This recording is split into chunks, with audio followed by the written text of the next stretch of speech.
मैं बार बार पूछ रहा हूं कि भारत अगर जंग जीतने का दावा कर रहा है तो फिर बताइए ना इसने सीज फायर किया क्यों? तो सदर ट्रंप के दावों पे मोदी जो है भीगी बिल्ली क्यों बना हुआ है?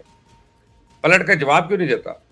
हमारी मिसाइलें पाकिस्तान के हर कोने में प्रचंड प्रहार किया, जिसकी पाकिस्तान ने कभी कल्पना नहीं की थी। तब जाकर के पाकिस्तान ने फोन करके गुहार लगाई। ये जो सेशन अब हो रहा है ऑपरेशन सिंदूर के हवाले से हिंदुस्तान की लोकसभा में, इसमें एक चैलेंज गॉन्टलेट थ्रो किया प्राइम मिनिस्टर नरेंद्र मोदी को। तो प्राइम मिनिस्टर नरेंद्र मोदी ने 102 मिनट की, यानी 1 घंटा और 42 मिनट की उन्होंने लगातार वहां पे उन्होंने तकरीर की है। राहुल गांधी ने वो थोड़ा ड्रामेटिक था कि आप उन्होंने चैलेंज किया मोदी को। आपको बता बता के चंडे मारी है, थप्पड़ बता बता के मारा है। क्या अब फलानी जगह अभी दोबारा किया तो फलानी जगह मारेंगे, दोबारा किया तो फलानी जगह मारेंगे। जी सर, सबसे पहले तो मैं आपके सामने ये रखना चाहती हूँ कि इंडिया के पार्लियामेंट में एक बहुत ही धांसू धुआंधार तकरीरें हुई हैं, स्पीच हुई है और डिबेट हुई है ऑपरेशन सिंदूर पे। मेरी अंडरस्टैंडिंग है कि उसकी सैंक्टिटी जो है लोकसभा की और पार्लियामेंट की, वो पाकिस्तान के मुकाबले में बहुत ज़्यादा है। तो हिंदुस्तान की पार्लियामेंट के फ्लोर के ऊपर अब नरेंद्र मोदी ने यह कहा है कि दुनिया के किसी नेता ने किसी भी स्टेज के ऊपर हिंदुस्तान को पाकिस्तान से जंग बंद करने के लिए नहीं कहा। कहते हैं कि हम मोदी से बड़े हैं, हम हिंदुस्तान से बहुत बड़े हो गए हैं, हम उनके बराबर की टक्कर हैं। मोदी अपने आप को क्या समझता है? कुछ तो हम इन जुमलों के अंदर अपना वक्त जाया और अपनी जगह को जाया कर सकते हैं। अब वो मोदी साहब ने कहा कि पाकिस्तान ने 1000 मिसाइल लॉन्च कर लिए, हमने वो सारे के सारे रोक लिए। साथ में उन्होंने कह दिया कि जनाब हमने जो वेपन्स जो थे ना वो डिफेंस इंडिया मेड वेपन्स थे।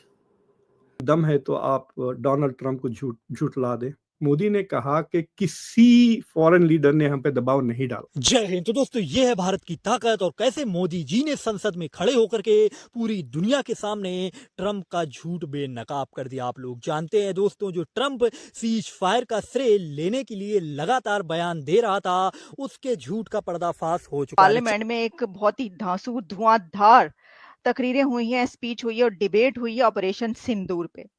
और जहां ऑपोजिशन ने बड़े कड़े सवाल किए हैं, वहीं पर जो उनके मिनिस्टर्स हैं जैसे कि डॉक्टर जयशंकर ने कोई 40 मिनट्स की स्पीच की है वहां पर। इसी तरह जो राजनाथ सिंह हैं, उन्होंने तो बड़े ही धुआंधार, जिसे कहते हैं ना, दो टोक जवाबात दिए हैं। अच्छा, अब सर, एक तो मैं आपसे एक जो इसके अंदर जो पॉइंट उठाया गया उस पे बात करूंगी, और साथ ही मैं एक और सवाल इस पे ये उठाऊंगी कि वहां पे तो बड़ी कड़ी तनकीद हुई। उनसे कहा गया जी बताएं कितने जहाज गिरे हैं, ये बताएं ऑपोजिशन ने। लेकिन क्या आप समझते हैं कि पाकिस्तान के पार्लियामेंट में कोई ये सवाल कर सकता है कि जरा बताएं कि आपका नुकसान भी कितना हुआ है, कोई हमें थोड़ा सा ये भी बता दे? एक तो मेरा सवाल ये होगा। तो दूसरा ये होगा कि जो राजनाथ सिंह हैं, उन्होंने ये कहा है कि ये तो आप हमसे पूछ रहे हैं कि जहाज कितने गिरे, क्या आप हमसे ये क्यों नहीं पूछ रहे कि हमने उनके कितने जहाज गिराए हैं और हमने उनकी कितनी बेसिस को उड़ाया है? तो over to you doctor Ishtiaq Ahmed. एक बेसिक यूनिनिमिटी जो है वहां पे कि this is a democracy, India is a parliamentary democracy. और नरेंद्र मोदी और बीजेपी अब 10 साल से हुकूमत में भी रहे हैं। लास्ट इलेक्शन में जो उनका क्लेम था उससे बहुत कम सीटें आई हैं, तो कहीं ना कहीं इलेक्शन भी फेयर होता है। और इंडियन पार्लियामेंट में बहुत देर से ये मिनिस्टर्स आए, लेकिन जब भी आए उनकी तैयारी जो है वो इम्प्रेसिव है। तो पाकिस्तान कभी भी डेमोक्रेसी नहीं हुआ। ये ना लियाकत अली के दौर में हुआ है, ना कभी और हुआ है। ये बस एक दूसरे के गले पड़ जाना, एक दूसरे को गालियां दे देना, वहां तक है। लेकिन हुकूमत पे तनकीद हो और खुल के तनकीद हो, 65 वॉर के ऊपर कोई बात नहीं हुई। 71 पे तो ये था कि हम जीत रहे हैं, एंड देन वी लर्नड कि वहां पे तो हमने सरेंडर कर दिया। So Pakistan has never been a democracy in a sort of reliable sense. हाँ, स्पर्ट्स ऑफ डेमोक्रेटिक स्पेसेस मिलते रहे हैं। तो पाकिस्तान में कभी हो ही नहीं सकता कि इस पे ओपन बात हो, क्योंकि जिन्होंने जो जंग में अचीव किया वो भी हम जानते हैं और जिनका नुकसान हुआ है वो भी हम जानते हैं। और दोनों जो हैं वो इलेक्टेड नहीं है by the people of Pakistan, वो तो हमारी आर्म्ड फोर्सेस की, तो उनके सामने कौन बात करेगा कि ये क्या हुआ और कि ये क्या नहीं हुआ, अगले दिन उनको उठा के ले जाएंगे, तो that's not possible. So the Indian debate was very impressive by the way, और उनके दोनों मिनिस्टर बहुत अच्छी तैयारी करके आए थे।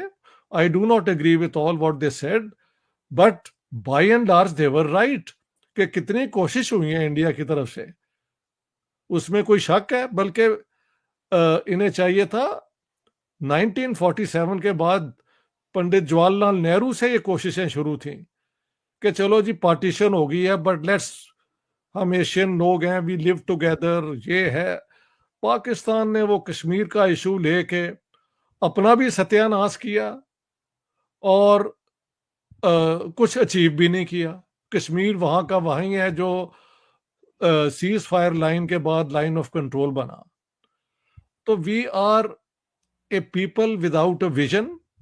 जब पाकिस्तान बना था तब भी कोई विजन नहीं थी, हर किस्म की बातें कही हुई थी इन्होंने। मौलवियों को कुछ कहा था, अंग्रेजों को कुछ कहा था, कांग्रेस को जवाब में कुछ और कहा था, और जो जरा पढ़े लिखे मुसलमान थे उनको कुछ और कहा। ये सारी बातें मैंने अपनी पंजाब गैरिजन स्टेट और फिर in very great detail Jinnah की किताब में मैंने पूरा वो आई पुट इट डाउन।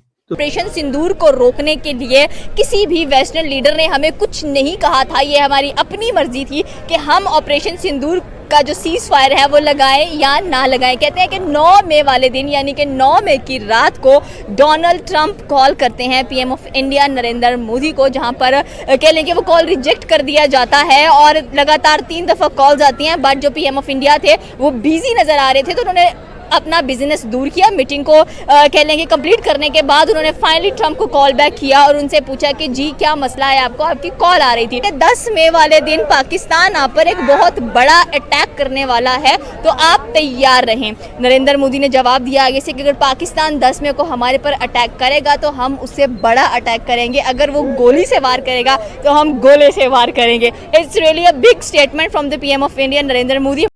दोस्तों, संसद में पीएम मोदी ने जब ऑपरेशन सिंदूर का जिक्र किया तो पूरा सदन ठहर सा गया। उन्होंने कहा, जब हमने पाकिस्तान में घुसकर आतंकी ठिकानों पर हमला किया तो दुनिया के किसी भी नेता ने हमें रोकने की कोशिश नहीं की। अमेरिका के उपराष्ट्रपति का फोन आया, चेतावनी दी गई कि पाकिस्तान बड़ी कार्रवाई कर सकता है। मोदी का सीधा जवाब था, हम गोली का जवाब गोले से देंगे। जी हाँ दोस्तों, पाकिस्तान के डीजीएमओ खुद फोन पर बोले, बहुत मार दिया, अब और नहीं झेल पाएंगे। मोदी ने गर्व से कहा कि ऑपरेशन पूरी तरह भारत में बने हथियारों से हुआ है। दुनिया ने देख लिया कि नया भारत अब चुप नहीं बैठता बल्कि मुंह तोड़ जवाब देता है। दोस्तों, मोदी जी ने कुछ ऐसा ही सदन में भाषण दिया जिसको सुन करके पाकिस्तानी मीडिया में इसकी बहुत ही ज्यादा बातें होने लगी। और दोस्तों, साथ ही मोदी जी ने यह भी कहा कि पाकिस्तान ने भारत के ऊपर 1000 मिसाइलों से हमला किया था, लेकिन हमने हर एक मिसाइल को हवा में ही मार गिराया। और दोस्तों, इससे भारत की ताकत का अंदाजा आप लगा सकते हैं। बाकी आप लोग भी अपनी राय कमेंट्स में जरूर देना। जय हिंद।